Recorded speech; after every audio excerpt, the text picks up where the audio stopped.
I'm just going to throw this out. I'm just going to throw this out here. My science teacher used to roll me blunts on our lunch break. So you're not that kind of science teacher, are you? I mean, have you seen Breaking Bad? but that's what I mean. I mean, there are issues with the school system, but even our school systems, as you've been to other countries and see, if you pay attention to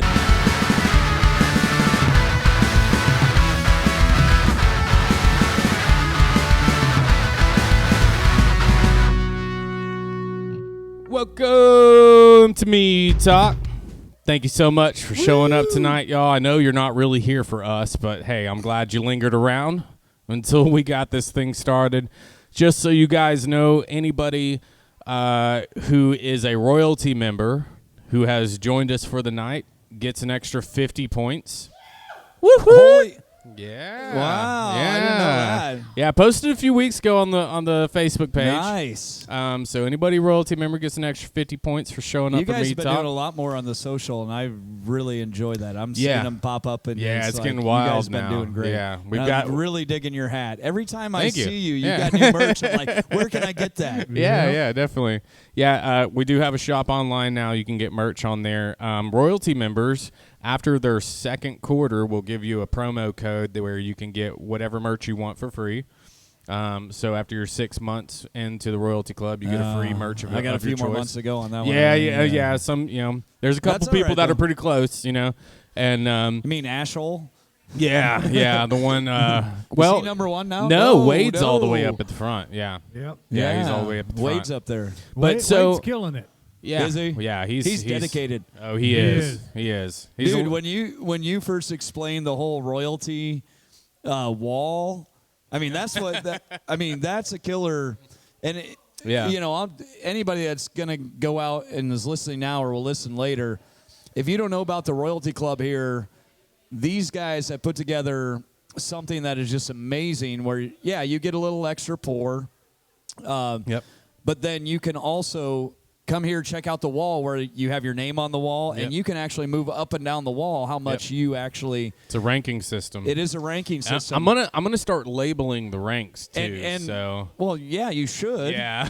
Everyone wants to know what the score is. And because because it's royalty, we're gonna do like royalty fashion, like king, queen, jester type, ranking system.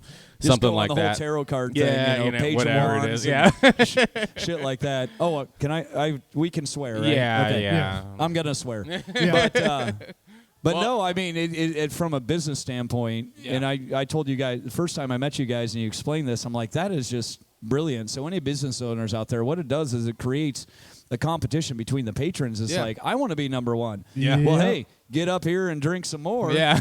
or bring buy some people. some merch or do whatever. It's and even better when first and second place are sitting beside each other and they're like, "Oh, I'll get your next drink." No, I'll get your next drink. Oh, well, and even for a royalty member like myself, and you bring a friend in here, it's like, put them on my tab. Yeah, put it on my tab. Yeah. Right? I get a few extra points for that. Yep.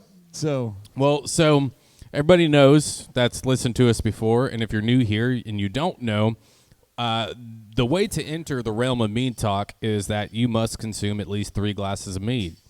We believe that this is critical to dissolving the filters of the mind and allowing people to come together at a table and talk about difficult things, as well as, just anything, really, anything that might be general conflicting or, just a general consensus, but for thousands of years, mead and drinks and food have brought people to the same table to where we can discuss the difficult conversations in life, and we're totally okay with discussing the difficult things. And I think we'll get into a few difficult things to discuss tonight. At least, difficult amongst, the majority of people to talk about. Right. I talk about anything and everything whenever, however. But, some people, they don't like talking about things that they're uncomfortable about talking about. And we believe that creates tension between people and it creates conflict between people when you can't easily have a conversation about things that you disagree with. right? And Exactly. And there's a lot of things that we may agree on and we may disagree on, but the fact that we can actually come together and talk about it is critical, I think, to just enjoying ourselves in life together and being around each other, you know? Right. And so, well, with that being said, our guest tonight, Marshall Mikesell, you might know him as a fantastic musician that comes and plays here and plays That's all too over much. the Birmingham area. No, not I just too have much. really good hair. The hair is fantastic, yeah. But you know, he's definitely a phenomenal individual. We've had a lot of different, very deep conversations. Between amongst the three of us, and it's been a lot of fun. And we were just like, hey man, we got to get you up here because we've learned a lot about Marshall's life. What he's been through, what he's done. Yeah, and we might get into that what a little his bit. opinions You know, are. yeah. Right. Extremely. We had a really good conversation last time I was here. Yes, absolutely. What was the conversation about last time? We got into Theology. pharmaceuticals. Yeah. There was theology, pharmaceuticals. It's awesome because there's no banter between the two. It's just an honest conversation. This is what I think. I appreciate your opinion. This is what I think. But there's actually a lot of, hey, I totally agree. Yeah. Yeah. I think I think the word is respect. Yes, Yeah. exactly. Because it's like there's things that we disagree on.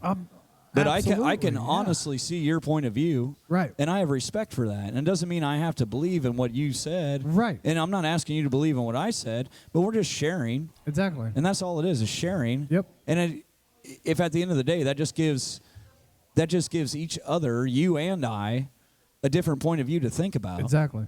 Now, then that's what it is. I kind of want to just dive right in here. All right. Okay.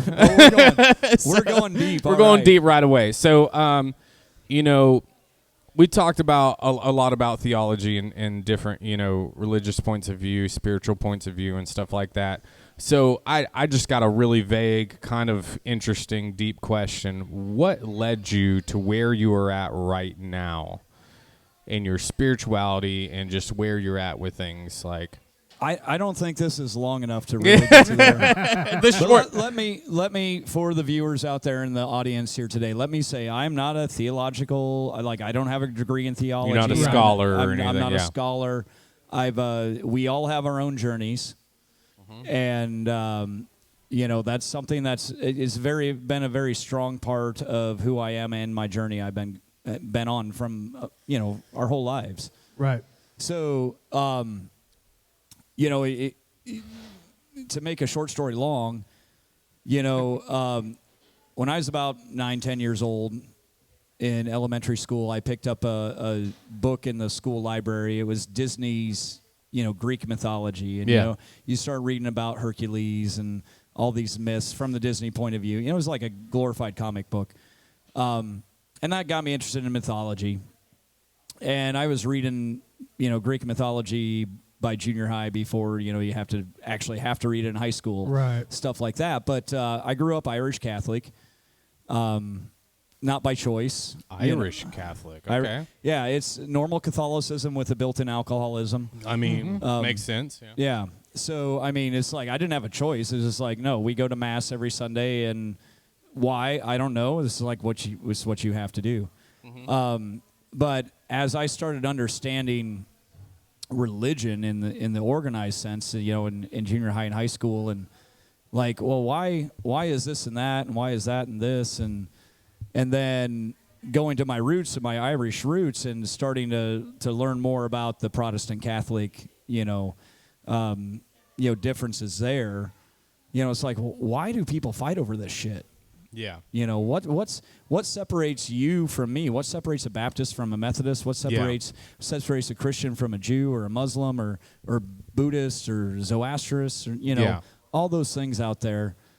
And as I got into college, I ended up, I went to two colleges. But what did you study in college? If you don't mind me asking. I went to college to play athletics. Okay. So, hey, yeah. I was a two-sport athlete in college, but what'd you do? Basketball and baseball. Really? Yeah. Okay. So, I had 3 different majors, and so you've pretty much just been a badass. No, that badass and my do not exist in the same sentence. but no, I was like graduating high school, I had no freaking clue. There are kids here, so I shouldn't swear. They're my that. kids. It's okay. They've heard it. But I had no idea what I wanted to do, and that also helps me as I've raised kids. I'm like, I have kids that are in college now, and it's like, right. What do you want to do? Well, I want to do this. I'm like, why? Well, I don't know. Make a lot of money. Is that really important? Yeah. Right. Or do you want to do something that means something to you? Yeah. Or do you want to make a lot of money? Maybe making a lot of money means something to you. Yeah. Fine. I think great. Yeah, I think money's great. I think and we've talked about this on another Mead Talk, which I think it was when we had Nick Simmons on, but we talked about doing what you love, and then it doesn't become a job, but at the same time there's still all these nuances that you have to do that you don't love to do in the thing that you love to do. Oh, trust me, it's like I love playing music, and my band played last night, and when you're on stage doing all that stuff, that's great. But then when you're done and you got to roll up all those chords, and it's like the whole setup and the deconstruction and the marketing yourself and all the other things that go into it. It's a pain in the butt. But does the fulfillment you get out of that overall outweigh the? Yeah. Because anything you do, there's going to be aspects of it that you're just I told him, I said, well, it's the point at which you can delegate all the things you don't want to do and just do the thing that you really want to do. That's when you really enjoy it. Yeah, like if you had somebody setting everything up and putting everything down, and you just got up there and did your magic, then it'd be a lot better, right? Right. Yeah. We all need those people in our lives. Yeah. Right? So, anyway, back on task. Yeah, sorry about that. No, that's all right. This is not the first time or the last time it was going to happen. Yeah. This is Mead Talk. This is why every time I play here, I don't leave before midnight. Right. I'm done at 10. Yeah. And it's like, crap, I got to get home. Yeah. So, and this is why I'm very honored you guys invited me to be on here. Man. As, of course. I love hanging out here. Yeah. Love playing here, obviously, but I think I'm actually the first performer and the first royalty member that has been on. And the first on Mead Yes. Talk. You got a lot of first in there. And you should get some sort of record for here, No. I'm just we should have a royalty member record. Yeah. Well, honestly, I think you need to get more royalty members on here. Yeah, for sure. Oh, Yeah.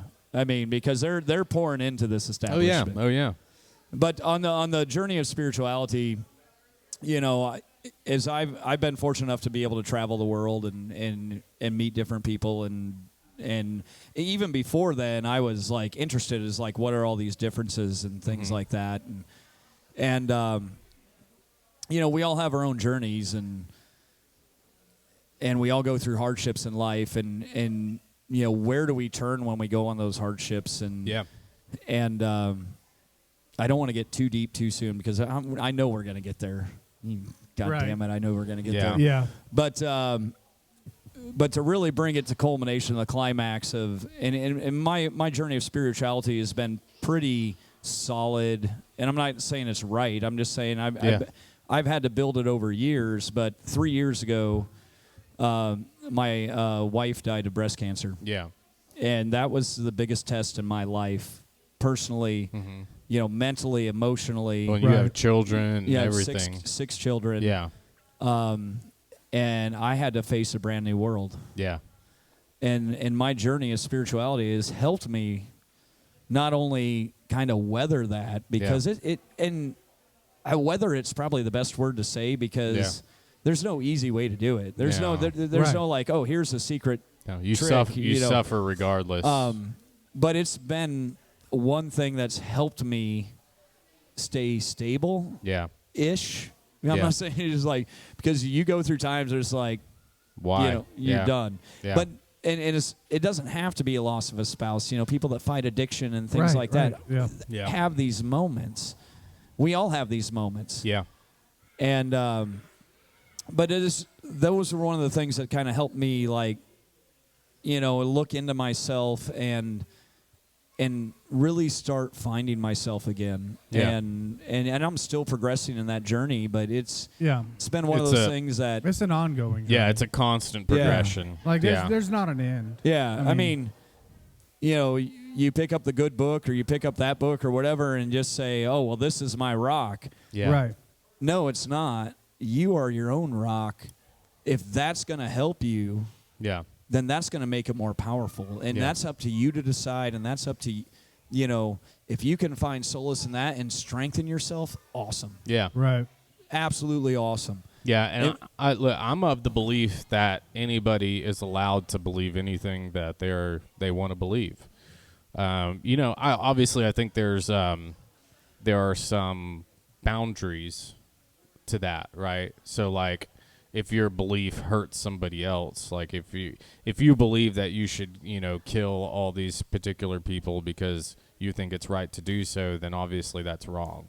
Right. And so, and we can get into why that's wrong. Well, but if know? you look at, I mean, if you look at a lot of the different, and I always, you know, I grew up as a Catholic, and a lot of people don't even consider Catholics Christians, which always blows my mind. I'm like, yeah, really? How did your brand of Christianity start? Yeah, it came from all Christianity as we know today came from the Catholic Church, and then you're going to label Catholics as not Christians. I'm like, well, that kind of seems odd. It's actually the opposite, though. So, like, Catholicism came from Christianity.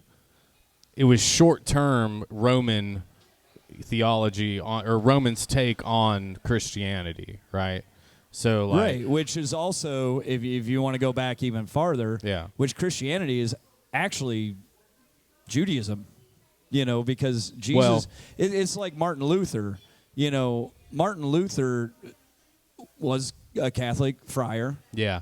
He did not want to leave the Catholic Church. Yeah. He just had issues with the establishment. Yeah. And Jesus comes along and is like, hey, I'm a Jew, right? Yeah. I'm part of the Jewish community. Yeah. I got issues. Except, yeah. you know, but and Jewish, it's like, you guys are doing it all wrong. Yeah. This is how you need to be doing it. You know, so you can go back that far and even say that. Well, I mean, that's where Christianity began, right? Was with Jesus. Yeah, right? Jesus the Christ, right? Yeah, that's. I mean, but I don't think that Christianity existed before that.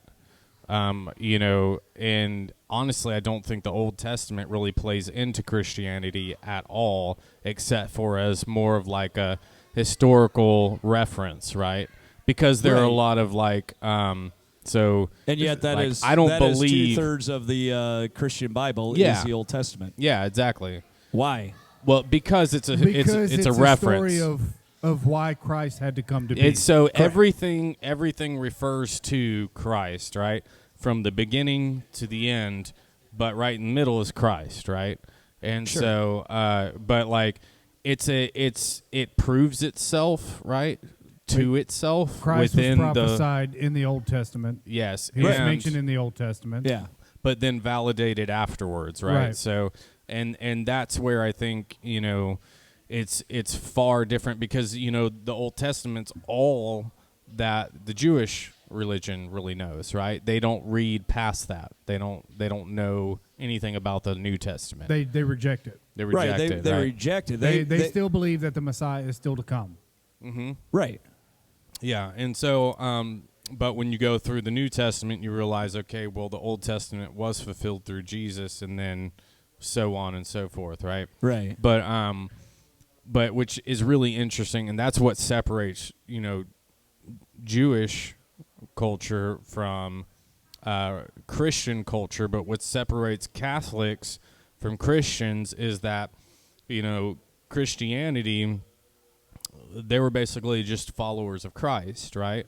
They believe that, you know, Christ was the way, the truth, and the light, the way to God, right? The way to heaven. Right. Whoever so believes in him, you know, has everlasting life. If there are more than two people gathered in, you know, together, I am in your presence. Yeah, right. Yeah. Yeah, but I mean, on an individual level and on a, you know, congregational level, right? Right. And then, but the Catholicism developed as a form of Christianity, but it introduced paganism into it, right? Like old pagan beliefs that were there beforehand. Well, right? and that's actually, I was thinking about this today when I saw the topic we're talking about. Yeah. Because we've talked about a lot of different topics. Oh, absolutely. And then you guys posted that. It's like, oh, we're talking theology. Well, I figured that was like, we'll hit this. But, yeah. but no, that brings up a good thing about wrapping in paganism, because one of the things that, in this, you go back, one of the things that made the Roman Empire successful was as they conquered lands and they conquered cultures, they kept the local traditions. Like they didn't give, like, even look at Jerusalem, when the Romans were there, it's like they still had the temple. There's like, we don't care. You guys do your thing. You just pay us the taxes. Yeah. Right. Mm-hmm. Right. That's all they cared about. That's all they cared Money. about. Is like, we're going to, you pay your taxes. Well, that kept peace amongst the people. It's like, it's straight up mafia. It's like, you pay your 10% and we'll keep you safe. Yeah. Yep. Right. So, that was one of the brilliant things about the Roman Empire is that, like, you look at the Mongols and Genghis Khan, they just like came and killed everybody. And it's like, we're now your conquerors. You're dead. Yeah, it's like, we're going to kill you. The Romans are like, you do your thing, you just pay us, or else we're going to bring more troops in here, or we'll up the taxes and then really put the pressure on. But you can keep your religions and you can keep all your customs and do all that. Right. Yeah. So what Catholicism did, and when we go back to the Council of Nicenes, 300 years after Christ died, Right.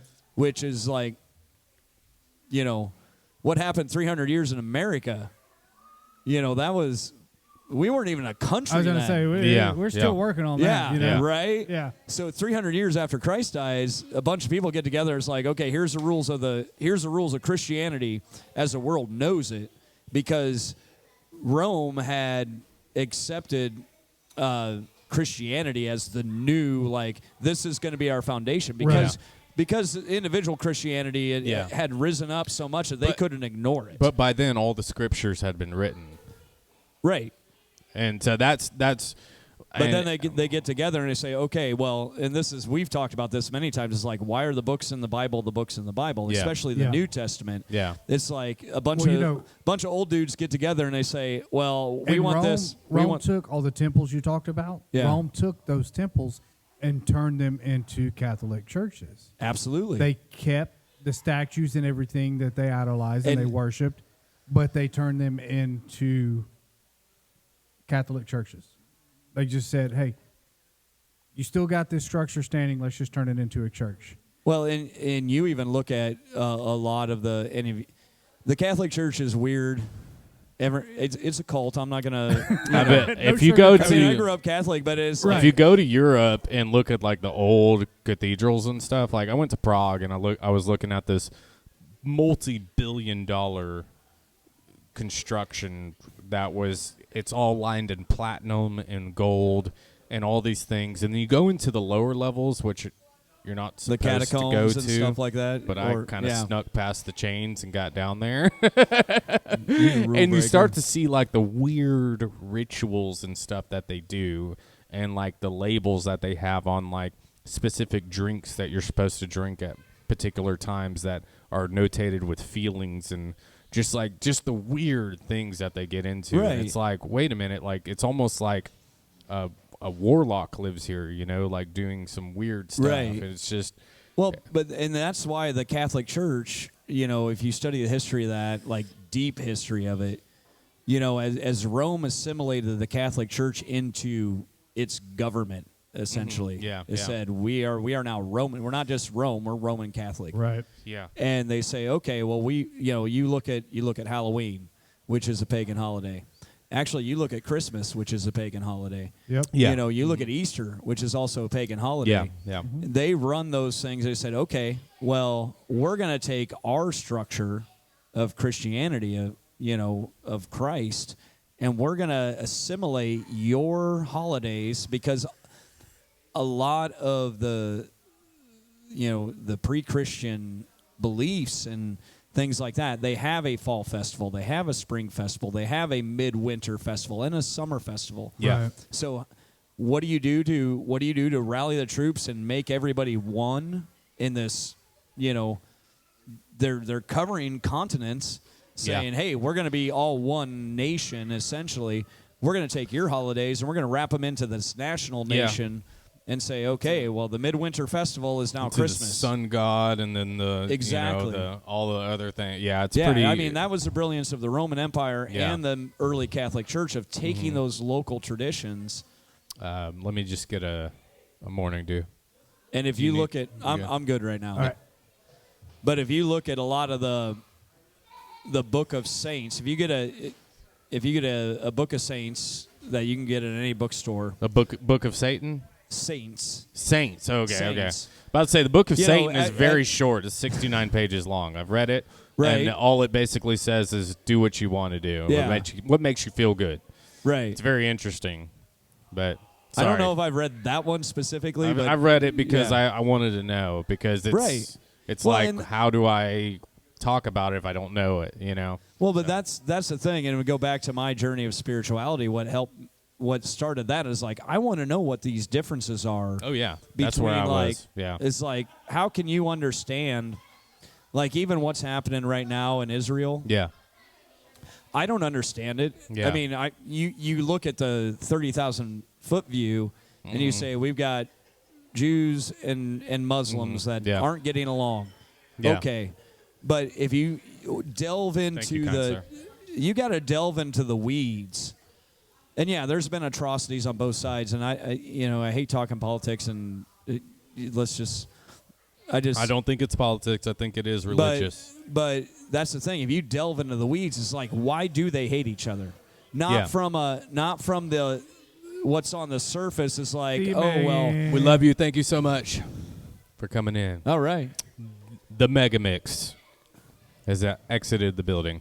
Let's keep going. But but that's the thing. It's like you look at what's happening in Israel right now, and honestly, I don't follow that shit a lot anyway because it's just like it goes back in history quite a ways. But it goes back even before Christianity, and it's just one of those things. Yeah. It's like on a deeper level. I mean, you can look at it as like one people is oppressed and they're fighting back, or one people think this is supposed to be their land and we're going to kick you out. Whatever, but deeper down, what is really going on there? And that's what. When I started my spiritual journey, probably in junior high, it was like I wanted to know. It was like, what is this deeper down? Spiritual warfare. What is this going on? Again, why does there were times, and they didn't say it to my face, but I'd be in groups with other kids, and we just be talking, and I'd kind of be listening, and they're just like, well, it doesn't matter because Catholics aren't Christians anyway, and I'm like, well, wait a minute, it's like. I go to church every Sunday, and we're like Jesus Christ is up there on the cross. It's like, Right. So it's like got me thinking. It's like where does that foundation start? Yeah, and that's when you look at like really any war in the world it really has some foundation there. But that's the Roman Empire was so great at assimilating all the local beliefs to bring them in, like bring the pagan beliefs into Catholicism. And then everything else like developed after that. So would you associate the Roman Empire as like a modern like United States, like the United States is like a modern Roman Empire, or this is funny? Yeah, I mean, I'm just just because the United States allows any religion to be valid, right? I mean, right. So, land of the free, home of the brave, right? I mean, that's supposed to. Yeah, right? it's like we're a melting pot. You go back to Schoolhouse Rock. We're cultures, melting pot. Yeah.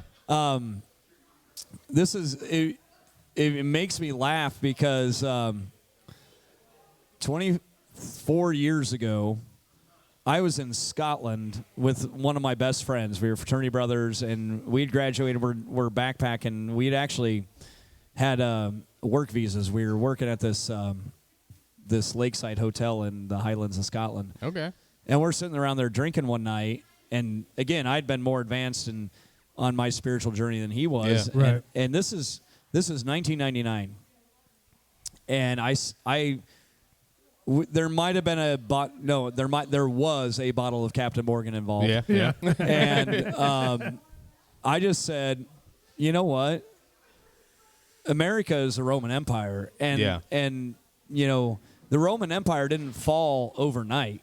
No. Right. And I said this 20 years ago, I said, we are in the decline and fall of the American empire. Right. And he got all hot and heated, and he threw a chair at me that night. Wow. And I'm just like, dude, Really? But that's the thing, is like you compare the Roman Empire to where the United States is. And Well, I it mean, was about 10 years ago. We were having 16 Guinness-ish one night. I went back to Iowa, and we were hanging out, and he's like, dude, you were so right that night in Scotland. Yeah. He's like, we are in this is the decline of the Roman Empire. Well, this is what something I want everybody to understand who's listening to this is, in Revelation, the United States is never mentioned. And the reason why... The United States is never mentioned in the Bible, period. Yeah. And the reason why is because it's gone.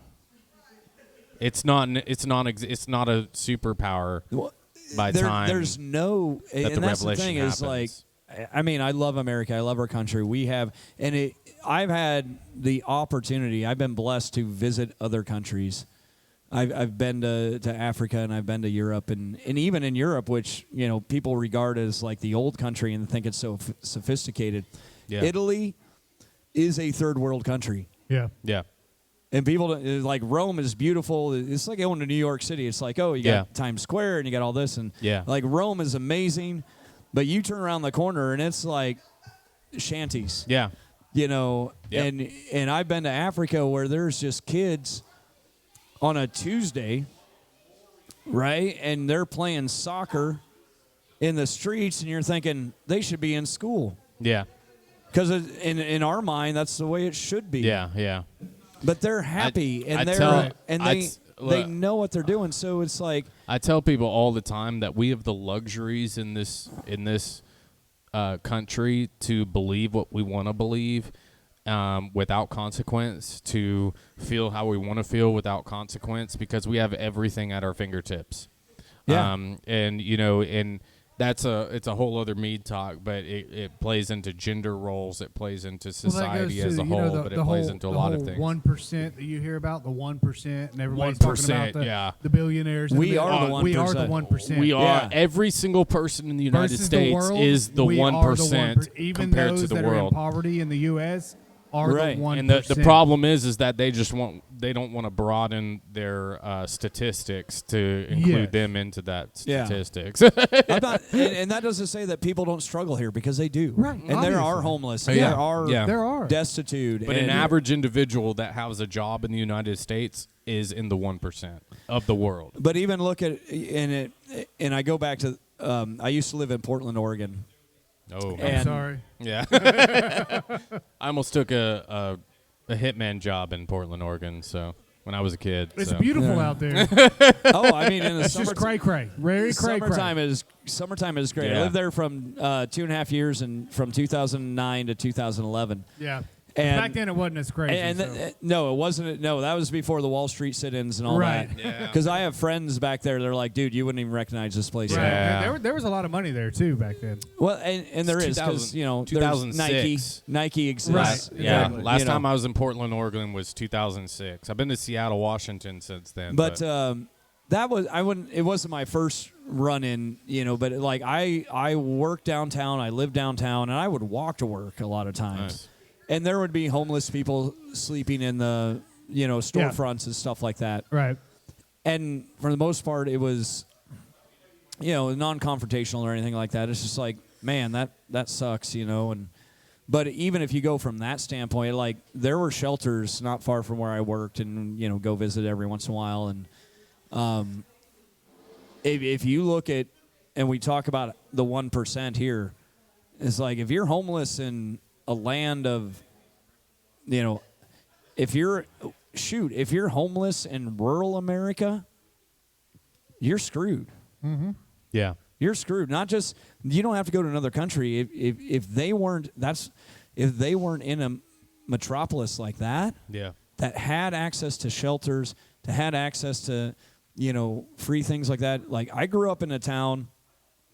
Well, I grew up on a farm. My family still farms, but the closest town to me was 80 people. Really? If you couldn't afford to live there, where are you going? Yeah.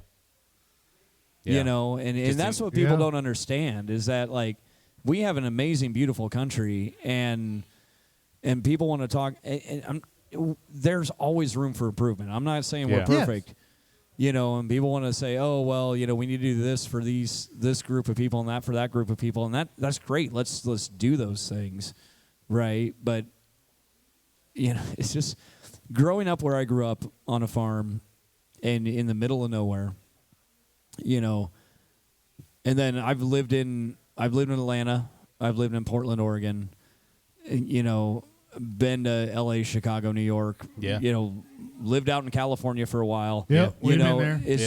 it's just all those things, and then you realize it's like people want to like pound the pavement about, oh, well, America sucks because this, America sucks because this. They've never been anywhere else. They haven't been outside of the Birmingham suburb. It's like, oh, well, we go camping over here in, you know, Walker County or something. I think that's... It's like, no. Go out to South Dakota, because I used to live out there. That's important. Right. So I think that's 200 miles between, like, civilization, what you would consider, between McDonald's. The Dakotas are God's... That's God's green country earth right there. Yeah. That is God's green earth. There is... I've been to Montana. I think that, I think that multicultural aspect of it is extremely important, because I lived in Germany for 4 years, you know, and, like, traveled, you know, throughout Europe and everything, and but also I've been to Iraq, you know, and you see, like, the difference in, like, an actual third world country versus, like, where we are now, and it's like, we don't have near the worries that every single person has there. Even the best of people there have, you know. The worst of people here don't even have to consider the challenges that they have. Some of the people I've talked to about what some of the people here in the U.S. complain about, you know, oh, we're the worst country in the world. We do this, and it's this and this and this. And some people I've talked to that observe, they're like, you have it so well, you have nothing else to complain about. Yeah. So you want to complain about what you think somebody else's life is about. Yeah. Yeah. Oh, I'm going to take this a different direction right now. Okay, go for it. Why do they complain about it? They have nothing better to do. Because no. Let's. I mean, if you want me to go ahead and say it, we're gonna go here, and I know we've talked about this in the past. I'm going to say it. Indoctrination. How do they get indoctrinated? Education. Schools. Education, or now, I'm not saying we have educated. What we have on the walls right here. I'm not saying they're educated. Yes, but they are indoctrinated. Yes. No, at school. I would media, books. There we go. Yes. So they're indoctrinated. And we have a great school system in the United States. It's flawed, and I'm a science teacher. Right. You know, that's how I'm just going to throw this out. I'm just going to throw this out here. My science teacher used to roll me blunts on our lunch break. So you're not that kind of science teacher, are you? I mean, have you seen Breaking Bad? but that's what I mean. I mean, there are issues with the school system, but even our school systems, as you've been to other countries and see, if you pay attention to the education systems, they're all different. It doesn't mean, but yes, who runs the agenda for the school systems? The government does. They don't, and that's the problem with our school system is like. And see, the school system isn't funded by the government. They're like, well, that's a state issue, and the state doesn't want to deal with it because they're like, well, we need to have a national curriculum, right? So every school is the same, so everybody has the same baseline. It's like if you go into work in a factory. Appreciate you, Mikey. Right? See you, Mikey. If you go to work in a factory, there's a baseline of work that you are established to do, and the school systems are like, there's two arguments. There's like, we need a nationwide like baseline of what is important to learn. When we grew up, the 3 R's: reading, writing, arithmetic. Yeah, right. And that's the foundation. If you can't read, you're kind of screwed. If you can't write, it means you can't communicate. You're kind of screwed. And if you can't add, well, then don't come here, or actually come here and get on the wall. Yeah. So speaking of California, Alabama has been for years seen as below average for education. But then, I got a real world comment on that one. I go to California with all advanced academics in Alabama, and I go to California. I'm way ahead of the credits needed for me to graduate high school. yeah. I That was could that was one of the problems I was dealt with. Yes. So I went from 5th grade here to 6th grade in California, right? But from 5th grade to 6th grade, I was already on like an 8th grade level there. So I got really bored because it sucked. Like, I'm like, okay, I've already gone over all this stuff. Yes. Why are we doing this? Well, I was so advanced in math that I was one of 6 people in Cal 2 in my California high school senior class. So I was that advanced. So to reiterate that, let's just pump up Alabama a little bit more and talk about the statistics. Now, when I grew up in Iowa was the top place for education. Really? Like in the 80s, 90s. Yeah. Iowa ranked number 1, throughout was the the country. corn. It's always about the corn. Yeah. But I moved down here in 2016 from Illinois. My late wife, that's where she lived, and we brought our oldest daughter. She was in 8th grade at the time.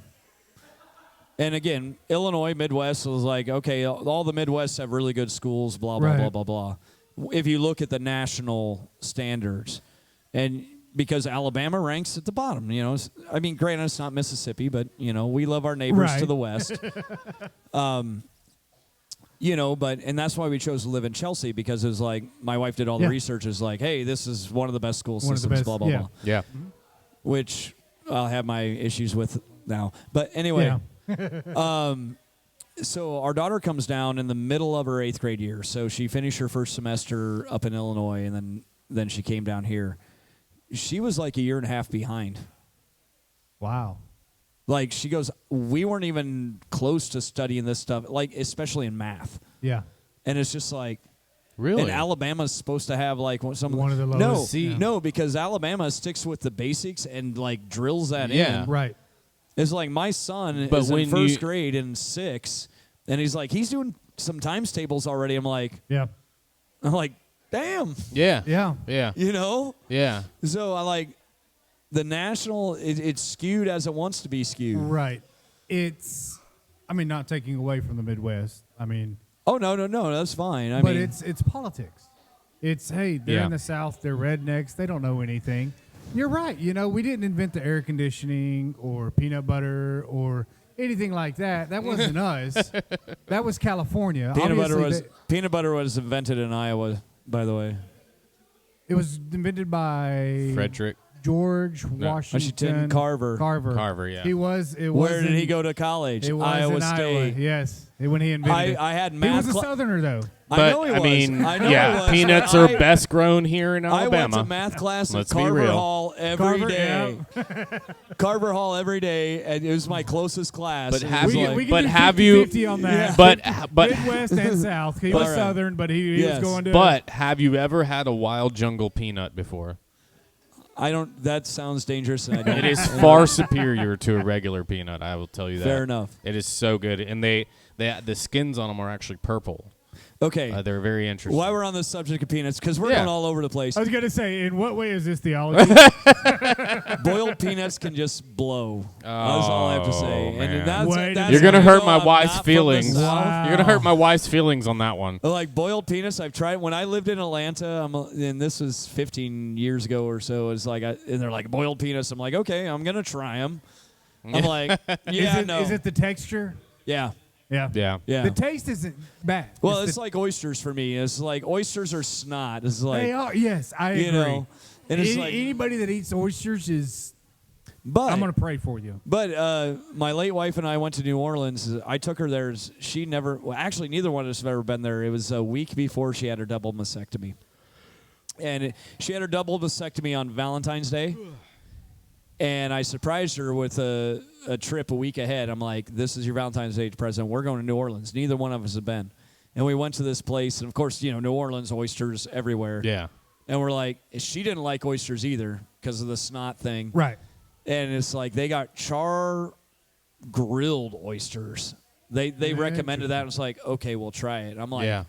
oh, yeah, I'll eat these. But the raw oysters, how do you do it? Just like boiled peanuts. Yeah. So. Well, so, we're about 45 minutes in here. All right, do we need to get back on We need to get a little bit back on topic. Right. This is why this is what happens. It goes all over the place. Hey, And when he says we're about 45 minutes in, that means we probably have about 45 minutes left. Yeah. For those of you watching live or on YouTube, there's going to be another hour and a half discussion after this. Yeah. There will be, yes. So if you want to get in on that, come on down At the to bar. Ivy League, Yep. and you can get on this. We haven't even asked the audience for any Did input. you mention the Hey, audience so, microphone? You yeah, did not. so, you failed at that. I know. I've actually been thinking about it for the last 30 minutes. Yes. Yeah, we do have a mic up there at the bar that Terry normally takes the mic and does You a have the mic there, fantastic Terry? mic check for us. Can you do a mic check? Can we do a mic check? She can- raised the hand like I got this. There there it it is, is. right there. Testing, there it is. So anybody We who love wants that to get beautiful voice. involved or ask questions, If anybody has any objections, you can or go to the bar, agreements grab or the mic, grab the mic. Hey, interject. you can even sit right here by the stage and be another So- guest. So here's the biggest. Wait 1 second Yep. before you get there. Yep. I have to do one thing for these guys here. If you haven't been to Ivy League Brew, come down here and at least get Momo's food truck out there. Dude, they're Absolutely. freaking because fantastic. that is fire. Oh, yes. Absolutely. And I was here the first night I played here. They were meeting with Momo's. They hadn't had all the paperwork ready yet, but they're like, "We're coming." And first time, I got goosebumps right now talking about it. First time I had their food, I was like, and my buddy Pepper Brooks, Yes. Nashville Yeah, recording yeah, artist, yeah. I told him about it. He came down here. He's like, the next day, because when he comes back from Nashville, he stays at my place. Yeah. And I'm like, how was Ivy League? He's like, yeah, it was good. I'm like, how was the food truck? He's like, bro. I'm like, bro, slap your mama. Yeah, You know? yeah, So yeah. get down here for Momo's. Of course, the mead is it's I mean, excellent. So, yes. anyway, didn't mean to distract, but go So ahead, okay, Matt. the biggest wait, question. wait. Gosh, Anybody need a refill? I'm good right now. I would like a refill I of would the like a morning water. dew if I could, please. Another Morning dew and water. water. Yeah. I got you right here, brother. All right, hang on. Yep, finish it There off. he is. Yep. So There we I go. think okay. So one of the biggest questions I have for you is, because I haven't gotten as far in depth in conversation with you as Robert has, right? He's been here, I think, a little bit later with you Right. talking and stuff. Yeah. And what is it that you do believe? Is that can we That's- talk about that? Absolutely. Yeah. And that's I was actually, this is something that.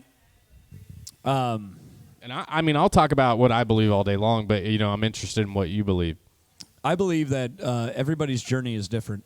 Okay. I mean, that's where it starts from. Well, yeah. I mean, even if you go to the same church, right? Yeah. And we came down here. We found a great church community with the Morning Star Methodist Church in Chelsea. Oh, cool. Yeah.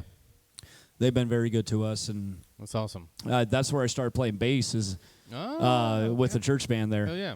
And again, growing up Catholic, and I've been to different churches through different parts of my life, but that's been a big thing about my spiritual journey is that everybody's journey is different. Yeah. And if you go into one house of worship, you can hear the same thing from the pastor or priest or rabbi or whoever, and you're going to take your own thing away from that. Yeah. Yeah. And that doesn't mean that you're right, but that doesn't mean that you're wrong either. Yeah. So I believe, Thank you. And we can get really deep on this one, because I got it, Terry. Thank you. You're awesome. I know we live in a Christian-dominated country. You've been overseas. You've been to different cultures. Mm-hmm. And if you look at, and as my study of, and this is, I talk about study like it's an academic. No, I read this for fun. Yeah. I think it's more valid if you read it for fun than if you have to read it, right? And curiosity. Yeah, right. I'm not trying to write papers. Like I said, I'm just trying to get an understanding of different philosophies and things like that. And if you look at all the world's religions, first of all, let me say what I believe is religion is man-made. Okay. Religion is about power and control. Okay. Faith is God-made. Yeah. I agree. Religion so is a man-made institution about power and control, and that's, look at the Catholic Church. They wanted to control and power. So these are my thoughts on, for example, Christianity. Christianity is a relationship with Christ. Correct. Your relationship is between you and Christ. Can you strengthen that relationship through fellowship with other Christians? Absolutely. You are absolutely correct. Religion has constraints. For example, Catholicism. My biggest problem with Catholics is that we're right. Because nowhere in the Bible does it say, I confess my sins to a man.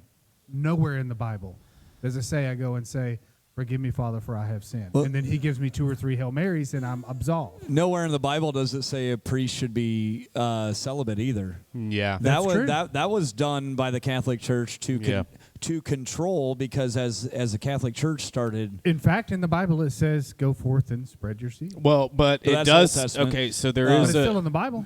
there is a place in the Bible that Paul talks about being celibate, but it's not in that sense like a priest should be I've got my celibate. opinions about Paul, and we'll just. Well, I love Paul. You and I have talked about Paul. We and, have. Yeah. Oh, I love Paul. I think he's fantastic. I think his journey is freaking amazing. His conversion from what he was into what Very he powerful. became. Honestly, Extremely I think powerful. Matthew was... Thanks. I appreciate that. Yeah, I know. That's who your name is. Our parents A gift were of kind God, of biblical all names. But Matthew, he was a Roman tax collector. Yeah. And He was the lowest of the low. He was. Because everybody hated him. Everybody hated him. Even the Romans hated him because they didn't want to pay The other Romans apostles, living when they in found out Jerusalem. what he did, like, hated him. In a sense, they're like, how could you? Well, But it was the love of Christ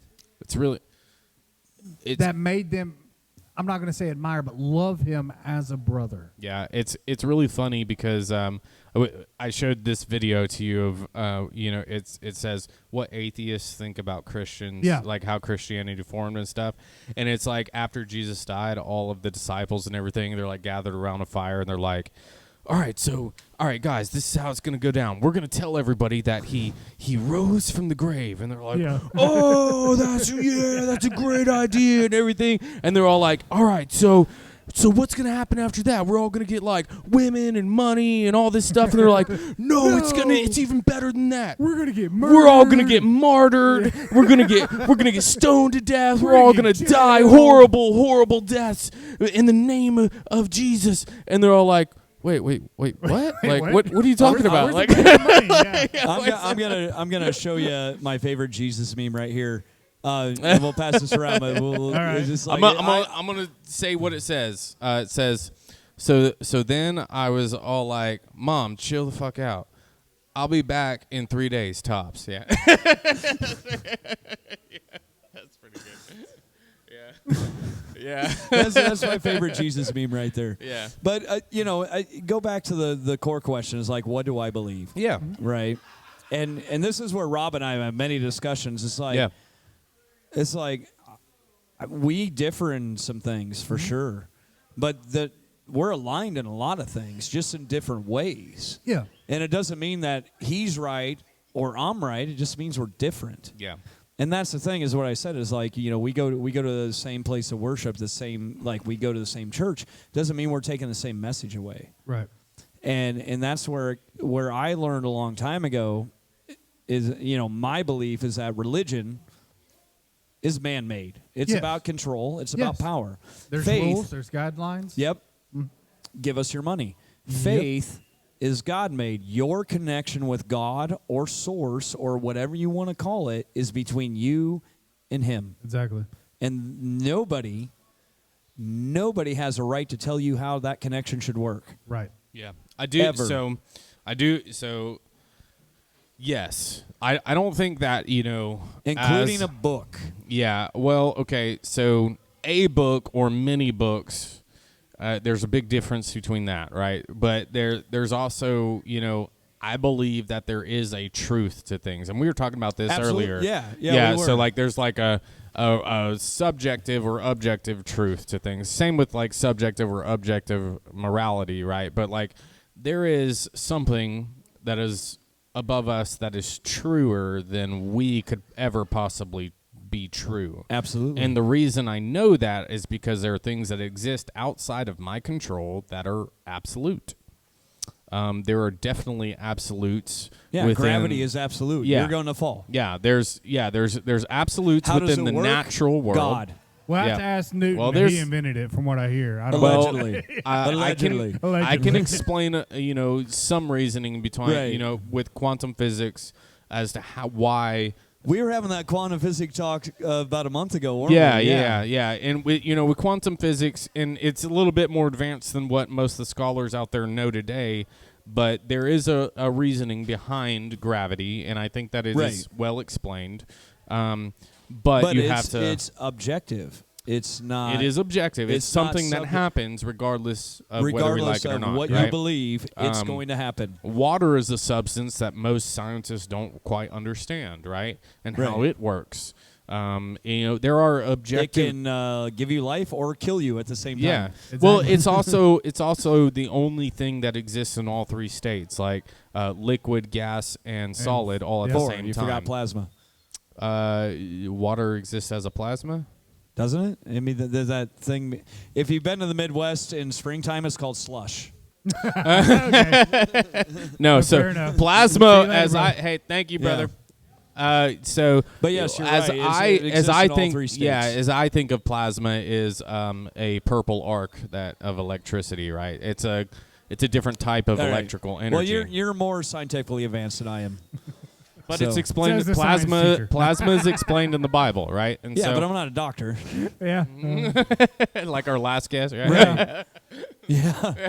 It was Shane. Shane. But we got to get him back on too. But yeah. Shoot, I think the four of us would have a. Oh damn! Dude, I was gonna say, We I might- know We got to get another mic. when That's all I'm saying. At I've some got point- three of them. You got three. Shoot, at some we're good. point we're gonna have just a major A collaboration round table. of all the thoughts, There we go. and we're just Yeah. gonna, it's gonna be a 3-4 hour episode, and we're just gonna hash it out. You We're know what? gonna talk. You could break it up into like releasing in hour chunks and this. Yes. Yeah. Well, the guy who Absolutely. just left, he's a Norse pagan, right? Yes. Okay. That was And so nice. I hired him. To, Yeah, I mean, to I do don't have the- Norse tattoos at all. Yeah. No. So, Never seen him on. but you. No. and he's We've had the yeah. Yep, we talked about it. he's like really into it. We have him on November 5th. So Awesome. we're gonna get into him, and he's like really researched everything Yeah. as far as Really like the into it. I got a paganistic. good book on Norse paganism, by Really? the way. Yeah. Yeah. It's. Let me yeah. see it. I want to read it. Yeah, I'll swing it by if I Yeah, can, that'd be please. cool. Because I mean, I've studied paganism. I was, at one point, I considered myself a druid, right? And so, but at one point, I also didn't believe that Jesus was ever a person that walked this earth, right? He wasn't a real Even though person. there is historical written Okay, evidence from so the Roman Empire that I says fought he it. Not to existed. mention the physical Look, evidence. I and- fought it every single day, and there was so many things that happened in my life that I didn't realize that were going on. That like, even Jesus, after his death and resurrection, was still seeking me and trying to find me and trying to bring me back. And it was pretty wild, right? And I've written sermons on this that I haven't got to preach, right? Because it's phenomenal what happened in my life and what brought me back to him, and what I recognize after the fact. A lot of people don't recognize grace. Well, They don't. And this is the That's thing. the deeper as level. you're speaking that about Jesus, and I grew up with the Christian tradition. Yeah. But one of the biggest things in my journey is, as my wife was dying with breast cancer, we spent her last 3 months of living. We were in the hospital at UAB, and this was during COVID. So Yeah. they wouldn't let one person for 24 Not hours. a So good I time. lived there. Yeah. It was not a good time. Yeah. And we had gone to Mexico about 4 months earlier Yeah. for alternative treatment because That's that's something we another had thing that talked we're not about. going to. You know what? Yeah. We'll save that for another Mead Talk. That's We'll get gonna- into pharmaceuticals. Because that's another my big degree. I Yeah. know. We've all talked about Yes. that. But Jesus is a conduit to God, to Source. Yeah. Jesus is, whether he's a part of God or whatever. But here's my revelation and what I believe. Yeah. Is that, and if you go, and not just the Bible, but you go into other scripture and other things, it's like God, Source, Creator. There's something out there that created everything. Yeah. That put us here, and all that whether it's Far Eastern or Norse paganism or whatever, there's a source energy that has been put into all of us. Yeah. And I think you and I have had this discussion about we all have God energy in us. I call that the adjuster. And it's also known as the Holy Spirit or the Holy Ghost. Yes, kind of. Yeah. Like the Holy Spirit to me is more of like intuition. Like it's helping guide you. Well, it's a helper that's put inside of you, which is known as the kingdom of heaven. That's funny because in Catholicism, yes, this here is the Father, the Son, and the Holy Spirit. Correct. But if you go back to Genesis, when God created Adam, how did he create him? He breathed into him, and he gave him his breath. But the Holy Spirit didn't come to be until after Jesus. Until after died. Jesus. But again, that's like I said, that's was the way to the explain Pentecostal intuition. movement, right? Correct. So. But if you think of that, the fact that God breathed life into you, into all of us, and if you go back to science, energy is not destroyed or created, it's transferred. Exactly. That God energy has been transferred to all of us. Yeah. Side question. However, can we access that God energy? And that's the thing where I was sitting at the bedside with my wife. I'm like, you have divine energy in you. Right. We all do. Yep. Yes. And I begged and I pleaded. I'm like, find that God energy and turn this around. Yeah. Because we all have it. And that's miracles. How do miracles happen? Right. That God energy. Somebody, like people say we only know how to access 10% of our brains. Yeah, yeah. There's that God, and that's our soul. That really is our soul. So every miracle that ever happened in the Bible, what happened first? What did Jesus say? I don't know. The first thing that popped in my head was "Creeping Death" by Metallica. So let it be written, so let it be done. No. So what he said was, "By your faith, you are healed." Right. Every single miracle. It wasn't because he healed them; it was their faith. Their faith faith them. in their divinity, because we all are divine creatures. It was their surrender and their faith to something higher than them. Yeah, and that's that. And in Matthew, when I believe it was Paul that couldn't cast out the demon. Yeah. Mm-hmm. Jesus said. And if you look at, I think it was Peter. Peter, yes. couldn't cast out the demon. Couldn't cast out the demon. Peter, Paul, or Mary. Yeah, you have little faith. And yes, if you look at modern Bibles, and go look at modern Bibles. If you look at Matthew, I can't remember what chapter, but verse 22. We've had this conversation about modern Bibles, how they shall be burnt. 22 is blank. But if you go back and you look at other Bibles, with praying and fasting, it became. If you have the faith of a mustard seed, you can move that mountain from here to there with praying.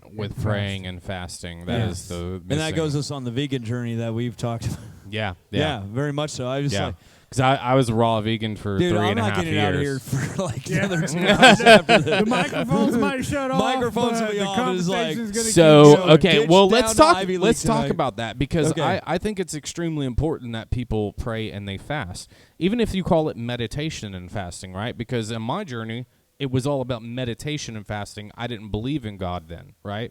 Right. I believe that God was just this mystical character when I was in my vegan journey, right? But all the while, there were all these things that were happening around me, and I'll get into that. It'll probably be on November 5th when we talk to the Norse pagan, but different Mead Talk. Yeah, I'll get into. Should I bring Mjolnir? Yeah, but But I mean, I'll get into my story a little bit more in depth, or at least one part of my story, right? That really stands out to me. But there were all these things that were happening around me that were constantly and consistently leading me back, and I did not even realize it, right? It's like a pull, you know? Right. And so, like, that I grew up. might have been that divinity in you, just like saying, hey, yeah. come on. Well, it's a time to come guidance. back. It's a guidance. Right. So at one point, I thought that I could. So I fasted for 45 days, right? Complete fast for 45 days. You went full Christian Bale, didn't you? Full, yeah, ridiculous. And then what's that? What's that? 80s wrestlers movie. And I should know because I grew up in Iowa and you're required to wrestle. And I can't think of it. I've seen it a million times. But consequently, after that, I went into foraging all my food from the wild, right? Because I wanted to know how to obtain my food from the wild, because I didn't want to be one of those people that when the grid went down and everything like that, I was like, I can't survive, right? And so that was kind of my motivation for that. But through that, I developed my spirituality again. And it was like, I developed my spirituality, but it was very New Agey. I read the Vedas directly translated, which was like Sanskrit text, directly translated, which is where I got into Ayurveda, which is like the medicinal system of India. Right. Right. And so that was like my core of my medicinal system when I started getting into alternative medicine and everything. But like, and so I read about, Hinduism and just all the different deities. Can I just pause right there? Correct. Yeah. Why do we call natural medicine alternative medicine when it is medicine? And pharmaceuticals are the alternative. Are we going to go that direction again? Not right now. I'm going to go to the just a bathroom. thought. This is another. Yes. This is just a thought. This is another podcast. It is, and So. Are you baiting me? Is that what you're doing? No, I mean I think we have a lot of similar thoughts on the pharmaceutical industry.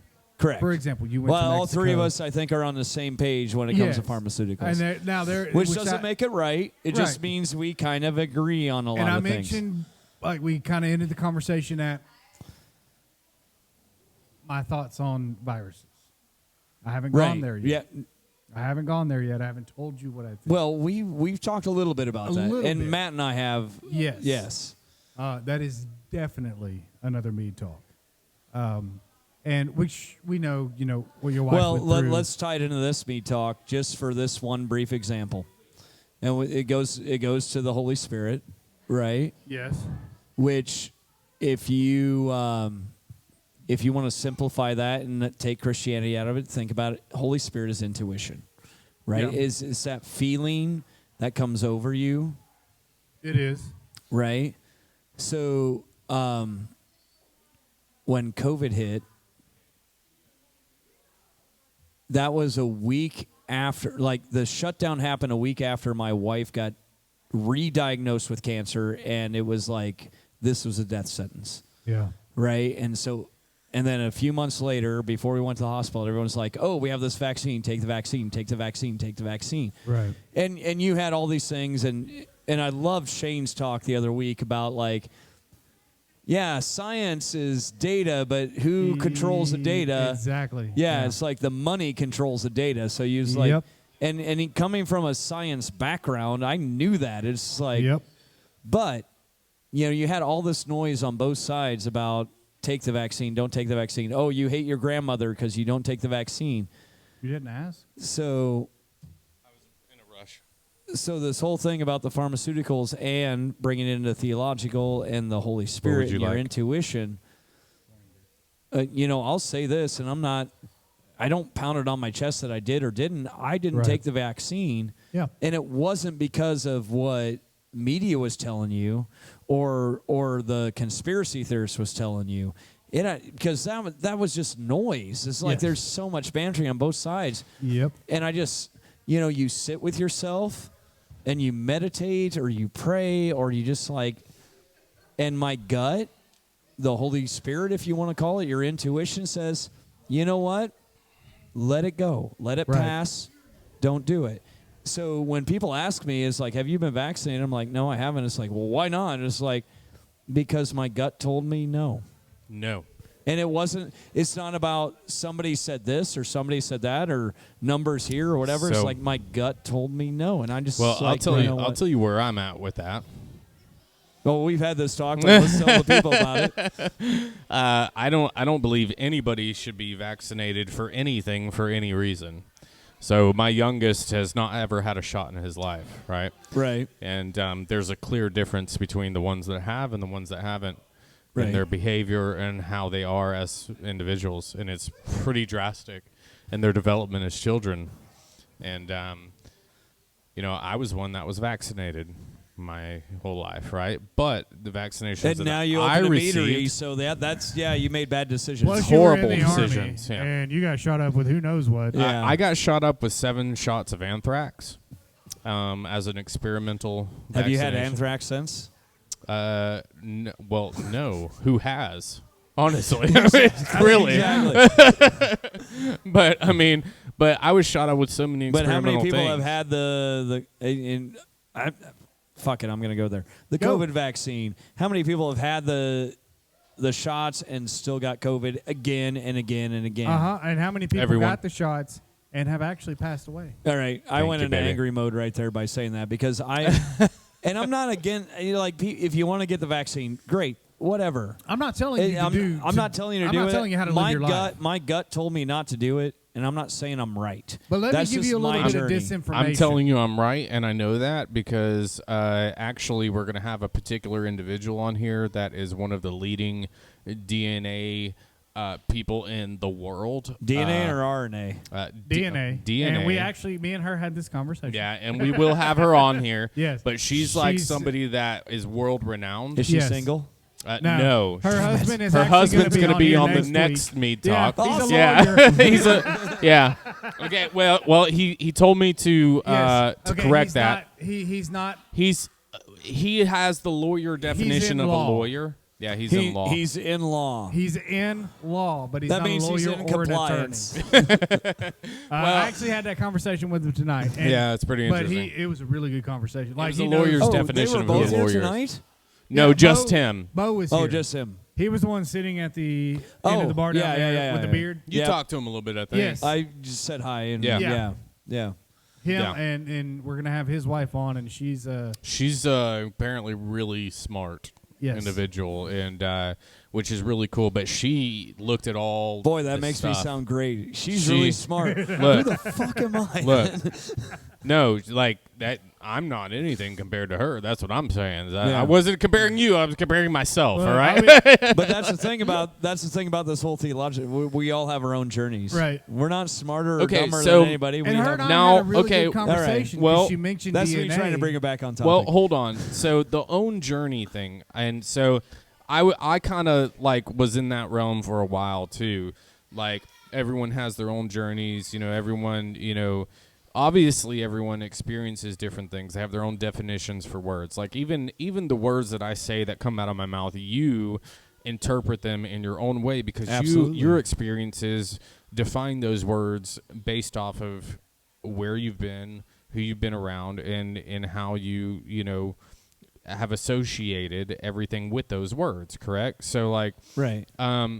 now that in the sense of your own journey, I believe in, but I don't believe that your own journey will lead you the same direction that my journey will, right? No, and it shouldn't. Yeah. Because but I believe there is a consensus on yes and no, yes Yeah. and no, because there's an end result, and we all know this. Yeah. 1 out of 1 people die.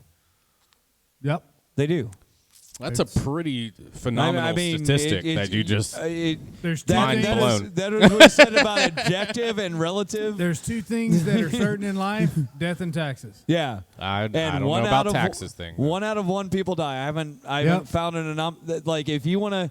Everyone's like, well, the data says, and that's what Shane's talk about data. It's Yeah. like, well, you can do this, and When for it comes to death, there's a when 1-to-1 ratio. when it comes to death, there is no skewing the numbers there. Nope. So we all end up at the same place. It's just where do you believe you're going to go when that happens? But I believe that's And- important. I believe it's important too, but that's not up for me to tell you where I think you should go. No. And Yeah. Because again, that goes back to how many religions are around the world? Right. Millions. See, right? Just in India alone, there's 3 million deities. They all have like an end game. There's always an end game. And what happens? And here's the they're thing all about given from God's source. Well, I don't think so, though. Like, so that's where I differ, like, in my theology, right? So I don't believe that everyone's right? Same. Yeah. But it doesn't mean that... It doesn't mean that I'm right. Exactly. That's the other side of it. But so here's a difference, like, between, like, Christian or, like, say Muslim, like radical Muslim, right? Well, so radical Muslim is different than Muslim, and well, I don't think they're different. I think that one's just a nicer version of it. One's not a true Muslim and one is. Yeah. Well, this thing is a different world because look at Christianity and the atrocities that's happened. Yeah. Well, there's bad people and everything, and that's the thing when we talk about radical Muslims. Yeah. You have to understand that's not Islam at a core. No, it is Islam at the core. That's what I'm saying. Yeah, it is not. So I think that and that's where maybe we'll get the fisticuffs up. Like Islam at a core is a peaceful religion. It is not. It's not. The Quran is violent. Yeah, when you read the Quran, to lie and to be violent. But it also tells you that Christianity. Where does it say that in the Quran? But it also, I have the Quran. And I studied. I took 2 terms of Islam in college. I read the Quran as well. Yeah, right. So it's and the Quran also says to follow the gospel. Yeah, it says to follow the Christian text. And there's see, that's the thing is like but we read it. And there may from be an a different interpretation from an antagonistic view because it's different. No, when I read it, I was of the belief that Islam was correct. That's where. Yeah, but that's the thing is like, and that's the thing. Every religious text is designed to believe that is the correct way. Every religious text, even the Bible. Well, because we've had this discussion about Paul. I don't believe the Bible is a religious text. It is. I believe the Bible is. How is it not? Well, is instruction. It is used for religion. It's a guideline. It is used for religion, but it is not a religion text. Yeah, I think there is a pretty big difference. There are religions that use the Bible, but the Bible itself is for personal use. Well, I mean, if you just look at the historical documentation that lies within the Bible, it proves itself over and over and over. If you look at the documentation that's been verified over thousands of years, and from different sources, it supersedes any documentation in history ever by far. The Quran by was the written thousands. 500 years after the Bible was written. But by the thousands. But that also includes the Bible in its text, parts of the Bible in its text. The Quran does say follow the gospel. It says follow the gospel, but then it says kill the infidels. Yes, that's a conflict of interest, in my opinion. All right. And this is where we're going to go into, and I don't remember which one of you I had this discussion with, but I know I did the Paul. Yeah, I think that was us. That was us. Yes. Yeah. So, this whole thing about being a martyr and shit that. Yeah. Right. So, if you look at the Gospels and the Acts of the Apostles, right, those books, the early books of the New Testament. Right. Those are, right, Jesus and the 12. Yes. Right. And more, but yeah. Right. What comes after that? Like, if we're going to talk about Jesus being, this is Christianity, this is the coming of God. Nothing comes after that. Nothing comes after that except all of fucking Paul's letters. No. Nothing. Who is Paul? Yeah, nothing comes after Paul? that. Yeah. Paul had an epiphany. There's a glorious story. I mean, so what makes him so important that he gets all these letters that are put in the New Testament? Yeah. No one else does. No one else does. Well, a lot of people did. Who? Well, Philip. There's a lot of people. Wasn't that Paul's letter to Philip? No. No, it was the other way. Oh no, but wasn't he an apostle? Yes. Yeah, that's what I'm saying. Gospels, apostles. Yeah. Paul Yeah. was not an apostle. He was. No, he wasn't a disciple. Yeah, he's Philip an was a apostle. disciple. Yeah. Philip was walked with Jesus. Yeah. Paul never did. I mean, But but well, let me ask you John. this. But that's the thing. It's like and I go back to the Catholic upbringing, right? It's like when you go to a Catholic service. For those of you who don't know, there is a Old Testament reading and a New Testament reading, and then a gospel reading. And so you have to know which one to sit, stand, kneel, stand, sit for all those. Mm-hmm. So, the Old Testament is religious stuff, right? And where do you do the Yep, the Father, Son, and Holy Ghost. spectacles, testicles, watch wallet, all that. I like that though. That's good. But the Old Testament is whatever random crap they bring up. The New Testament is always, well, not always, majority something from Paul. Because the majority of the New Testament is Paul. Yeah. Who decided Paul was right? Well, half was of the Jesus' New Testament favorite is disciple? Paul. Paul was not a disciple of Jesus. Peter Paul stoned. Peter was the favorite disciple. Yeah. Paul stoned Stephen, a actual disciple of Yeah, Jesus, he to did. death. Yes. Yeah. Exactly. So why does Paul have so much influence on the New Let me Testament? ask you Because of this. his drastic conversion. Let me ask you this: if Well, Pilate had written a book in the Bible, would you believe him more or less? Than I'm one of the not apostles? saying here or there, but this is where it goes to where religion is power and control. But I mean, I'm just saying because Pilate was the one that told the Pharisees, "I can't do anything for you. He has done nothing wrong." Yeah. If Because you want to crucify him, well, Pilate was a Roman. then you He's just like he was. he's like, dude, you guys have your beliefs. so was we Paul. allow you to have your beliefs. and so is Paul, and Right. that's why Paul is so important because But he is the why- equivalent of the outside looking in. Why and do saying, we only wow. know? Why do we only know about Paul? We don't. We know of many other people within the churches that Paul talks about as well. No. But there is a book of Timothy as well that you have to go And there's out. a book of Mary Magdalene, Yeah, and yeah. there's a book.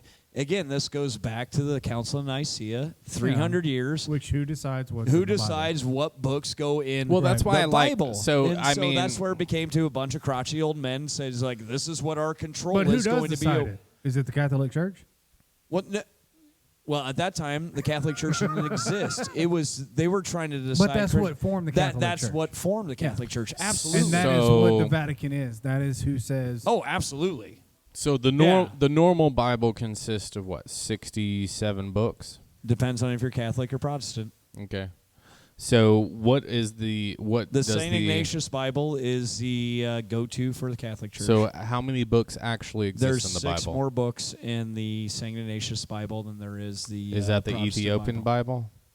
Because the Ethiopian, I think, is 80 something. That one I'm not familiar with. But Ethiopian the includes Enoch, doesn't it? Includes Ethiopian Enoch. Catholicism is. It's not what- Catholicism. Well, it's Christianity. It's Christianity, Yeah. Which but they they're also. actually more occultic than. I wouldn't you say know. so.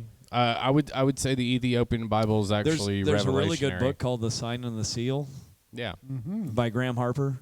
Not Graham Harper. It's Well, okay. I think it is Graham Harper. Well, even I'm though gonna- Graham Harper is a great musician here in town. yeah, I'm about to But say I heard it's a about it. really great investigative journey. It's like the blood. The guy that wrote the one about the chalice being in France. What? Yeah, Really yeah. great. That the Da The Vinci Code was. Holy Yeah. Grail or something. Yeah. That the whole Da Vinci Code was based off of and stuff like that. Oh, the Da Vinci Oh, it's Code. Graham That's a whole Hancock. other That's the talk. guy's name. Yeah, that's a whole. Graham other Hancock? detail. Yeah, Graham He's Hancock. a great guy. Yeah. Oh, Yeah. dude, I love his stuff. Yes. Because he proves like the flood existed, and like Right, all and sorts it of did, things that were in the because Bible. That's another thing. In non-religious cultures, Strictly scientifically. He has Well, I think satellite that- photos saying but the only way non-religious, this could happen is if there was a giant flood. right? And non-religious cultures that don't like ascribe, they have, like not I wouldn't say cave paintings, but there is Right. oral traditions. That's Right. where I was going. Well, It's like anything that's spoken, like it's like of they the can- natural world is like paganistic, right? So like it's like one with nature kind of thing, right? Is it? I don't know. I mean, so that it goes into like witchcraft, druidry, and paganism, right? It's of a natural, magical, mystery kind of or mystical kind of thing. Like Yeah. that's like the core of paganism. Is it? I don't know. Yeah. I mean, I'm not. It's I don't like claim of to the know- I natural don't- world, right? Which is totally cool. You know I think, what but I I think was it taught. coincides What I with was God. taught that paganism was anything other than Christianity. Or paganism is multi-god versus a theology. Yeah, there's like you know, That's what I was taught. multi- So it's like when you deity. say paganism, it's like that's multi-god. For example, if a Versus, Christian like- were to partake of Halloween, when you dress as somebody else, you're allowing a different spirit into your body because you are pretending to be something else that you're not. well, I mean, it's partaking in like an evil type spirit, right, or something that's you know, bad, basically. Who defines bad? Exactly, and that's important. I And think that's and that extremely goes back. important. That goes back into the whole. That was actually a part of the conversation we were having with with Nathan that with we'll Nathan. have on here next week. Yeah, not next week, but the 5th. Oh, wait, the 5th. Yeah, The 5th. but no, yeah, I think that's important. So I think morals are extremely important and where they come from. I think that's super important. I still think that's superficial to the ultimate, you know, divinity versus human condition, right? So I think it's superficial. I think morals are seriously superficial. I think that nobody can be completely satisfied with who they are as an individual unless they're wholly and completely forgiven for who they are. Well, and how do they do that? Is they connect with course. They connect with God. But the only way is the path is narrow, right? So and I believe that path is narrow. I think it's easy to be bad. I think it's easy to be bad because you don't have to be disciplined. You don't have to control yourself. You can, as the Satanist Bible says, you can do what you feel is right, and that is the ultimate opposite of what Jesus or God says, right? Or the Father says, You know right? why Jesus said the path is narrow? Do you know how narrow that path is? Extremely narrow. The path is the shape of Jesus. That is the path. He is the path. The way, the truth, and the life, and right? and here's the way, the here's truth, and how the life. here's how narrow that path is. And I'm going to take this outside of Christianity. Because I understand, you know, Jesus is here and he says, you have to go down this path, and it's a narrow path. You have to follow me, and I get that. Right. So let's just ask this question. What if the path is like to know yourself in connection with God, to know yourself in connection with Jesus, whatever you want to call them? What if it's... Because, and go ahead. Hold on. Go ahead. Go Matt. ahead. No. Go I wanna ahead, hear what Matt. you have to say. Yeah, keep going. And I've got Because we all know Christians that think they're connected to God, and all they do is show up at church, and then they treat the Waffle House server like shit. So because the Keep going. path that's hardest to walk is to be true to yourself, to go back to be true to the divinity within you. And if you're aligned, I believe if you're aligned with Source, and I try every day, and it's hard. It's hard to just sit with yourself, because what we're talking about right here is not theological as much as it is a spiritual journey of ourselves.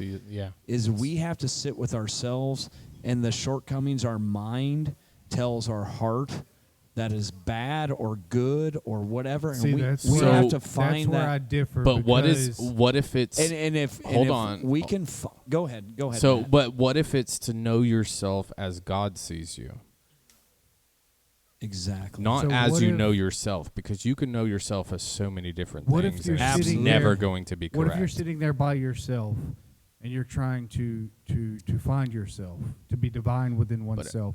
What if you're trying to be divine in Jesus? What if you're trying to ask Jesus, who do you want me to be? Yeah, that's what I'm saying is, who does God know you to be, and how do you Every- know God to be you. But the other thing that you said is, the person that sits in Waffle House and treats the server like shit. Well, here's the thing, is that you don't show up to church because you're well, right? You don't show up to church because you are righteous.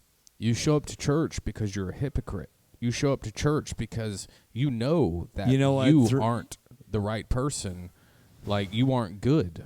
And I don't believe that anybody on this earth is good. And do you know why I don't believe anybody on this earth is good? I have seen too many examples, Yes. and not just here in the South, but where I grew up, Yeah. of people that go to church for show. Yeah, for sure. I understand that part.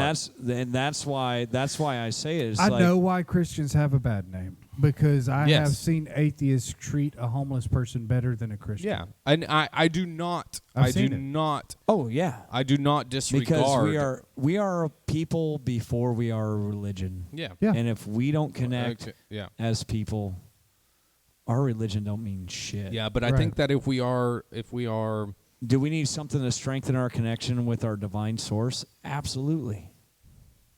so, and that's but where I think if we are Christ driven, we're better people. And just I'm absolutely. I'm not saying this. I mean, Yeah, that's I mean, at because its core. and this is the thing, is that, and this is always pisses Christians off. Christ is God, right? Yeah, If you yeah, believe right. Christ is God, it So- shouldn't piss Christians so- off because that's no, biblical. But he if has stated it multiple but times. if you told again, you go to those khaki wearing and suit wearing, and you said, Right. it should be God driven, not Christ driven.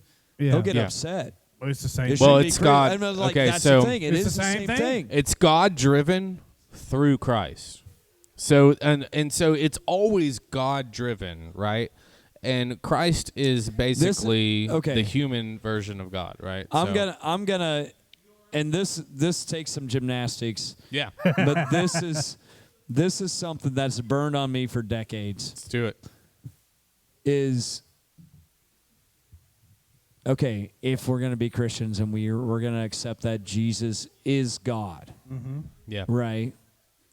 Why don't we just call him God and not Jesus? Because Because because what we're doing is we're putting an intermediate between us and the source. Yes, 'cause there we're is an putting him in intermediate. a human form. So we are making an idol.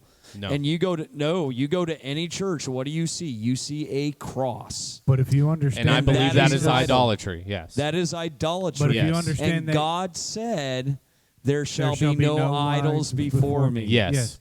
But And if you so- understand that Jesus is God, So why? Who are you worshiping? Why? Okay, I got an answer for you, right? Okay, I'm Yeah. open, because this is like, Yeah. it's one of those things. It's like God So is God- God. God is God. God is God is- undisputable. yeah. God is Yeah, there- God is God. I'll be honest. I just watched a video on this with somebody, and a Muslim actually asked him. This is awesome. A Muslim asked him, "Is Jesus God?" He said, "No, he's the." And I'm sitting here watching this, like, what are you telling this Muslim? And I know she's a Muslim, Right. and I'm like, but Jesus is God. Jesus mentioned in the Bible multiple times that he is. I am. Yeah. That clearly states that Jesus says, I am God. Yes, I am the Son of my Father, but I am God. I am one and the same. How So- can you sit here and denounce that Jesus is God? It's but biblical. it's not about the denouncement. It's about the. But there's no the idolatry naming. if Okay, so All right. So this is what I was getting at. All right. Go ahead, Rob. And it comes down to, if God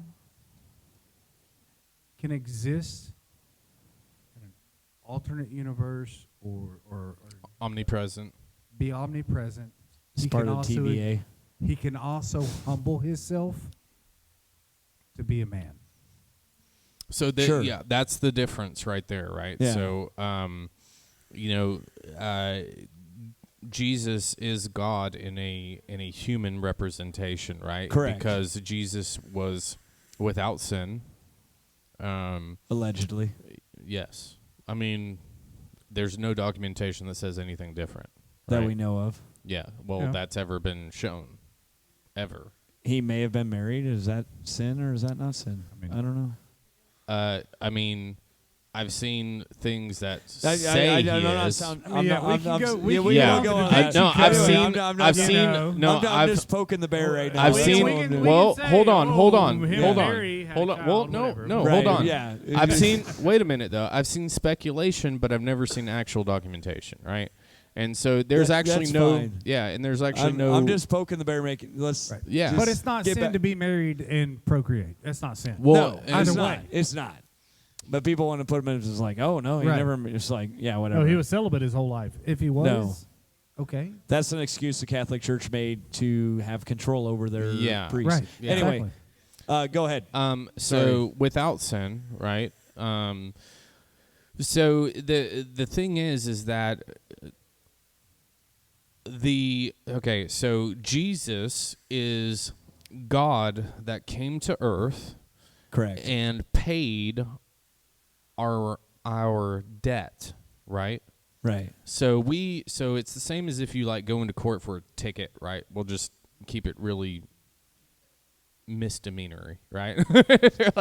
So you get a ticket, a speeding ticket or something, and you go into court, and somebody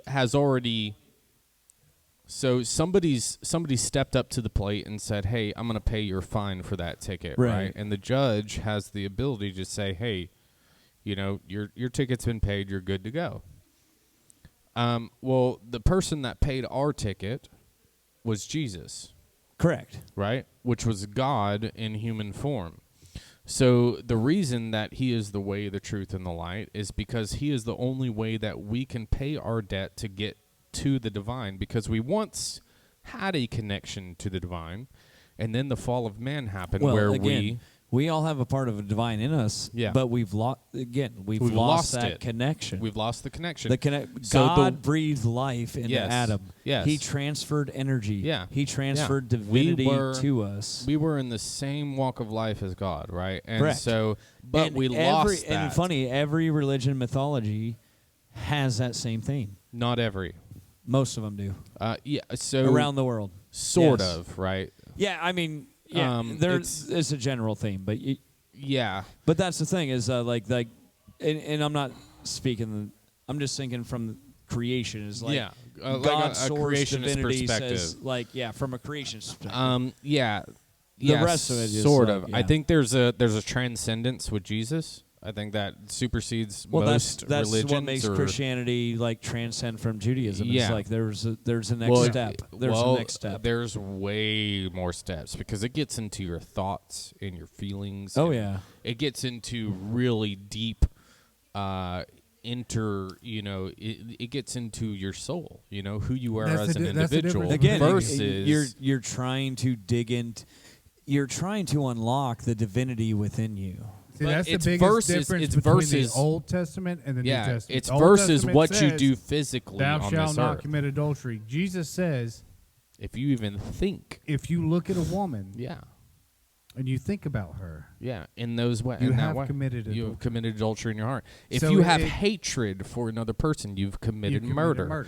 That transcendence of a simple rule. So the Old Testament, and this is great. The Old Testament, as we've all discussed, is a book of rules. Yes. That's it. It's like you drive 55. It's like you pay your taxes. You do that. That's and there's more to the Old Testament. It's more physical than anything. Yeah, it's a story again. It's God, more physical. God saying, "This is where my creation was, and I can't bring them back to where I want them to be. Right. This is how I'm going to resolve that." God created rules in the Old Testament. It's like if you read the book of Levi, I recommend you don't. Yeah. Just Leviticus burn it. is awesome. Yeah. Leviticus. I think it's great. Right. No, I really do. I think it's fantastic. Yeah, because if it really woman's menstruating, she should go in the woods for like 6 days. Well, I mean, that would be great. Actually, if you think about it. It talks about a slave should serve his master and all that stuff. But I think it's phenomenal for that thought process for that time to even exist. But there was but that's And if you want to go back from a sociological point of view, around the world, that was phenomenal. And again, we have to understand that the Old Testament, just like the New Testament, is oral tradition. It's like written documentation of oral tradition. And we can say that about the New Testament because we have this conversation is that the only thing in the Old Testament that is definitely not oral is the Ten Commandments that were written on stone. That's definitely on stone. Do we have evidence of that stone? Yeah, and we also have evidence of Mount Sinai. We do have evidence of Mount Sinai. About the burning of the top of the ark in Persia. You know, they've actually recently found evidence of Sodom and Gomorrah. Yeah. Correct. Have y'all seen that? Correct. There's evidence of the events. Right. But the evidence of... Now, I understand what you're saying. But where's the written evidence it's a game of telephone, right? Yeah. They're taking oral tradition and putting it in writing. I know it's hard. I know it's hard for us to understand in this age because we forget shit that we talk about 10 minutes later. Yeah. But like back then, it was easy. It Rob was so forgot easy. that I knew the rule to Mead Talk. Yeah, and so, but that's super easy for us to forget nowadays because we have so many distractions. But if you talk to like a Native American culture or an indigenous culture, correct, their oral traditions are upheld so strictly. And they can recite the exact same thing that their grandfather did and their grandfather before that did because they don't have any distractions. Correct. And it's so easy for them to carry those traditions on and not have any disparity in the translation at all. Like, it's super easy for that to happen when we don't have fucking TVs or phones or and those things. 1,500 years, or let's just say 1,200 years, the only copy of the Bible... or let's even say the New Testament was in Latin until the Gutenberg Bible put it into common man's terms. Well, it was in Hebrew and Greek. Well, fair. Okay, go back. So we took Hebrew and Greek. Yeah. But let's New Testament for sure was in Greek. Yeah, New Testament was in Greek. Yeah. And then it got translated to Latin, and that's how they did that. Well, no, they go back to like a lot of the. But even translations nowadays go back to the Hebrew and Greek. The most. You look at the four Gospels. The Gospel of, is it John? No, it's not John. It's Luke. I think it's Gospel of Luke is that the one that is closest to Jesus' life. Simon Peter. Yeah. Yeah. Where it's like 80 years after he died. No, 30. So they've traced. Or is it 30? They've found 30 years is like the closest, right? Yeah. And so yeah. So there's some translation. Well, yeah, but that's where I'm saying like go to the indigenous people. Yeah, I mean you talk to like. I mean, when but I guarantee you, Jesus didn't speak Greek. Well, maybe he spoke Greek, but he came from a, Jewish culture. I'm pretty sure he spoke Arabic and Greek. We can't prove that. He may have. Yeah, he spent some time in the Middle East and he spent some time in India. So did I, but it doesn't mean I speak. I spoke Arabic. Right, yeah. I mean, I spoke Arabic pretty well when I spent time in the Middle East.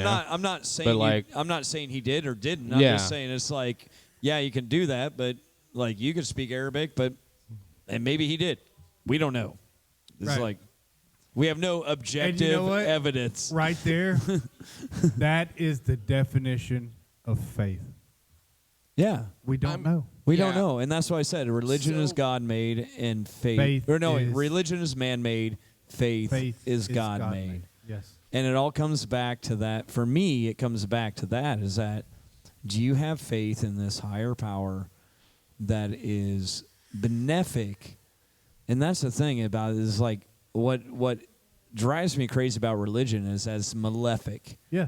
Religion, organized religion, is malefic. It's like follow our rules, do this thing. Come to church, but pay your tithes. I think that organized religion, if it was done correctly, could be really phenomenal.